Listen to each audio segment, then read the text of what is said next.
तब मुझे पता ही नहीं था कि ये ख़राब समय है। छोटा घर था, उस घर को चलाने के लायक खर्चे बहुत कम थे, पत्नी स्कूल में पढ़ाती थी। हम भी महीने में 2-4 दिन शूटिंग कर लिए, जय बहुत है। मेरा एक दुर्घटना हुआ, एक्सीडेंट हुआ और एक्सीडेंट में मैं लंबा खिंच गया। तो मुझे रियलाइज़ हुआ सेल्फ स्टडी करते करते कि एंजाइटी है ये शायद। ऑडियंस को फिल्म प्रोपेगेंडा फिल्म नहीं लगती है, आइदर जर्नलिस्ट को लगती है और एक्टिविस्ट को लगती है, और कोई जो इस पार्टी का समर्थक है तो उसको उस पार्टी की विचारधारा की फिल्म प्रोपेगेंडा फिल्म लगती है, vice versa. Hello sir, welcome to the Quint. Thank you हमारे साथ बात करने के लिए। जी धन्यवाद आपका भी। सर, आप बॉम्बे 2004 में आए थे और 2004 और 2012 के बीच में आपने बहुत फिल्म्स की थी। मे बी शायद उनको इतना प्यार नहीं मिला, पर 2012 के बाद जब gangs of Wasseypur I, audience ने आपको बहुत प्यार दिया। वो 2004 और 2012 के बीच का जो सफ़र था, क्या आप हमारे साथ शेयर कर सकते हैं? लोगों को लगता है कि ये वो बहुत कठिनाई भरा समय रहा होगा, पर मेरे लिए बहुत अच्छा समय था।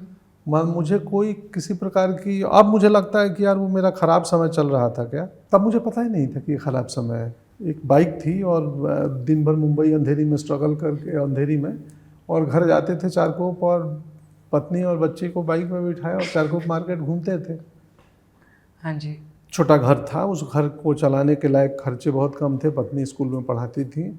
हम भी महीने में 2-4 दिन शूटिंग कर लिए, जय बहुत है। हाँ, 4 दिन शूटिंग हो गया, अब तो 1 हफ्ते ऑरेंज का जूस पिया जाएगा। तो मुझे नहीं पता था ख़राब समय चल रहा है। अब आप लोग पूछते हैं तब मुझे रियलाइज़ होता है कि वो मेरा ख़राब समय था और मुझे उस वक्त किसी इंस्पिरेशन की ज़रूरत थी। मुझे मालूम ही नहीं था। 3 साल पहले मैं ये क्या बोलते हैं उसको, एंजाइटी शब्द को सुना हूँ और समझा हूँ कि एंजाइटी एक्चुअली होता क्या है, मुझे नहीं मालूम था 3 साल पहले तक। मेरा एक दुर्घटना हुआ, एक्सीडेंट हुआ, और एक्सीडेंट में मैं लंबा खिंच गया। तो मुझे रियलाइज़ हुआ सेल्फ स्टडी करते करते कि एंजाइटी है ये शायद। बीमारी भी लंबे समय तक चले तो होती है व्यक्ति को। हाँ जी। तो बोला इसके लक्षण क्या है। तो ऐसा ही जीवन है। सर, पर आपकी वाइफ मिस मृदुला, मेरी उनसे बहुत बात हुई है पहले भी, पर आई थिंक वो आपकी बहुत बड़ी सपोर्ट सिस्टम रहे हैं। बहुत बड़ी सपोर्ट सिस्टम है। आज 20 साल हो गए हमारी शादी को। हाँ जी। मतलब लिटरली आज हुए हैं। Oh, congratulations, happy anniversary. Thank you. तो आज सुबह बता रही थी, अभी खिचड़ी है, मकर संक्रांति है। yes. तो 20 साल हो गए। मैं बोला 20 साल हो गए। अरे बाप रे बाप, इतना समय, 2 दशक। तो फिर लगने लगा कि जीवन इतना फ्रेजाइल है। इस फ्रेजाइल जीवन में हम दूसरे को ठीक करें, तुम गलत, तुम गलत, तुम गलत, या स्वयं को ठीक करें कि मैं गलत, मुझ में कुछ कमियां हैं, उसको ठीक कर लेना है, या ये जो खराब रिश्ते चल रहे हैं, संबंध में गड़बड़ी है, किसी से नाराज़गी है, उसको दूर कर लेना है, क्योंकि फ्रेजाइल जीवन मेरा भी है और उसका भी है। तो लगता है कि फिर कहाँ, क्यों लोग इतने मतभेद और कॉन्ट्रडिक्शन में जी रहे हैं। हाँ जी। मुझे हमेशा लगता है कि एक मेरा ये भी पेशा मैं अपना सकता हूँ, जीवन सुधारने का पेशा। सर डेफिनेटली, आप जैसी बातें वो, तुम्हारा जीवन बदल दूंगा, क्या दिक्कत है। बहुत लोग आएंगे सर, आप बस बोलिए।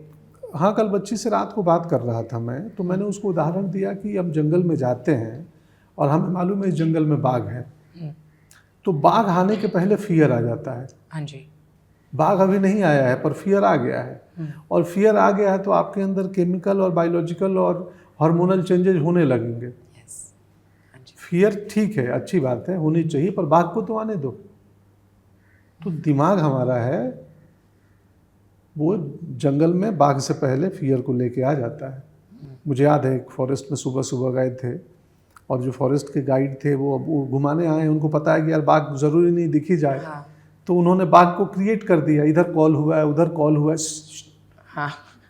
और सब लोग अलर्ट, हमें लगे पता नहीं क्या हुआ, ये कुछ तो जादू चल रहा है। हाँ जी। तो बस। तो जैसे आपने कहा कि ज़िंदगी बहुत फ्रजाइल है, हम इनको ठीक करें, उनको ठीक करें, खुद के स्वयं को ठीक करें, या स्वयं को ठीक करें। सर, आजकल ऐसा हुआ कि ये सोशल मीडिया की जो लाइफ है जहाँ पे हम रहते हैं, अगर किसी ने कोई चीज़ किसी को अच्छी न लगी, फिल्म के बारे में बोल दिया, ट्रोल्स है, इतनी चीज़ें हैं, यहाँ तक कि OTT प्लेटफॉर्म्स को आजकल फिल्म्स निकालनी पड़ती है या सॉरी बोलना पड़ता है। सर क्या आपको लगता है ये सब करने के लिए एक फ्रीडम या एक क्रिएटिविटी की हार होती है जब हम बोलते हैं ठीक है आपको अच्छी नहीं लगी हम निकाल देते हैं फिल्म? मुझे नहीं मालूम। सोशल मीडिया का सबसे आसान उपाय है लॉग आउट कर दो। वो वही है, वो वर्चुअल दुनिया है। आप अब व्यक्ति और संस्थान दो यूनिट हैं अलग अलग, एक इंडिविजुअल और एक संस्थान। हाँ जी। मैं इंडिविजुअल हूँ, मैं संस्थान की बात नहीं जानता हूँ, नहीं समझता हूँ। मुझे तो लगता है लॉग आउट कर दीजिए, हो गया। पर प्लेटफॉर्म्स वगैरह तो लॉग आउट कर भी नहीं सकते, उनको तो सुनना अब ही वो पड़ता है तो सर। वो जाने उनकी दुविधा। हम एक इंडिविजुअल की दुविधा को मैं हूँ तो मैं समझता हूँ। हाँ जी। लॉग आउट करके रख दो, हो गया, सब ठीक है। सर आपको तो हमेशा प्यार ही मिलता है सोशल मीडिया, आपके बारे में तो कोई कभी बुरा नहीं बोलता। नहीं, आप जैसे जैसे बड़े होते हैं ना, अटल जी की एक लाइन बोलते थे, वैसे वैसे सहने की शक्ति बढ़ा लीजिए। अब मुझे कल परसों अनुमान हुआ कि मैं बहुत पॉपुलर हो चुका हूँ। कल परसों ही? जी, कल परसों ही अनुमान हुआ कि मेरी कही हुई एक निरर्थक बात पे भी अगर न्यूज़ बन जाए और तो भाई आप पॉपुलर ही हैं या तो महत्वपूर्ण है। इतने इम्पोर्टेंट व्यक्ति हैं कि आपकी हर बात में खबर हो। सर वो तो आप हैं। या तो इतने पॉपुलर व्यक्ति हैं कि भाई ये छापो लोग पढ़ते हैं। तो अटल जी कहते हैं कि जितने बड़े हो जाओ उतने सहने की शक्ति बढ़ा लो, और बोलने से ज़्यादा चुप रहने की भी कला आनी चाहिए व्यक्ति में। अब हमारी मजबूरी है इंटरव्यू में कि हम चुप नहीं रह सकते। सर जब आपके पास मैं अटलू फिल्म आई, आपका पहला रिएक्शन क्या था? क्योंकि आज के पॉलिटिकल माहौल में बहुत बारी ऑडियंस को हर फिल्म एक प्रोपेगेंडा फिल्म लग सकती है, और आपने खुद एक इंटरव्यू में कहा था कि मेरी कोई भी फिल्म कोई भी प्रोपेगेंडा का हिस्सा कभी नहीं रहेगी। ऑडियंस को फिल्म प्रोपेगेंडा फिल्म नहीं लगती है, आइदर जर्नलिस्ट को लगती है और एक्टिविस्ट को लगती है, और कोई जो इस पार्टी का समर्थक है तो उसको उस पार्टी की विचारधारा की फिल्म प्रोपेगेंडा फिल्म लगती है, वाइस वर्सा उस विचारधारा के समर्थक को इस विचारधारा की लगती है।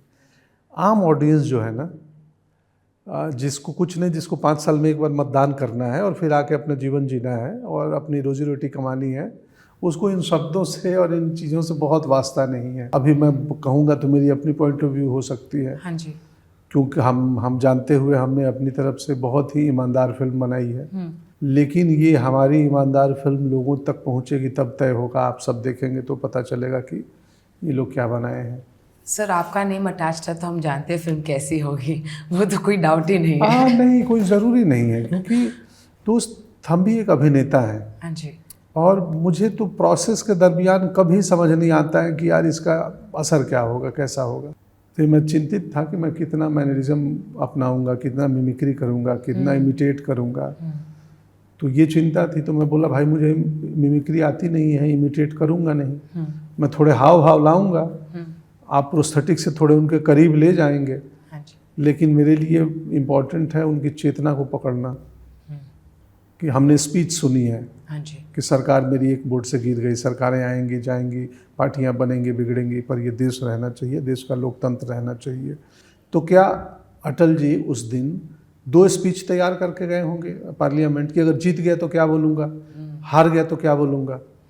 हार वाली स्पीच आपने सुनी है, जीत वाली स्पीच तो किसी ने सुनी नहीं है, पर उनके पास होगी तो वो कैसे समझ आएगा जब चेतना को पकड़ोगे, आत्मा को पकड़ोगे। सर जाने के पहले बस एक और क्वेश्चन सर, एक अभिनेता के तौर पे और एक आपकी पर्सनल लाइफ में भी कोई ऐसी चीज़ें हैं जो आपकी बकेट लिस्ट में है जो आपको हासिल करनी है? बकेट लिस्ट में 2-3-4 महीने की छुट्टी है, सेहत पे काम करना है, विश लिस्ट होता है ना। हाँ जी। ये बकेट लिस्ट अलग होता है सर वही विश लिस्ट बकेट लिस्ट वही होता है। अच्छा, एक ही होता है। हाँ जी सर। ओके। तो कुछ छुट्टी लेनी है, थोड़ा कसरत सेहत पे ध्यान देना है, थोड़ा पढ़ना है, थोड़ा घूमना है, और थोड़े बहुत ज्ञान और प्रेम को बांटना है। तो ज्ञान की कमी है, इसलिए ज्ञान देते रहता हूँ। Thank you so much sir, और फिल्म के लिए good luck sir. Thank you, धन्यवाद।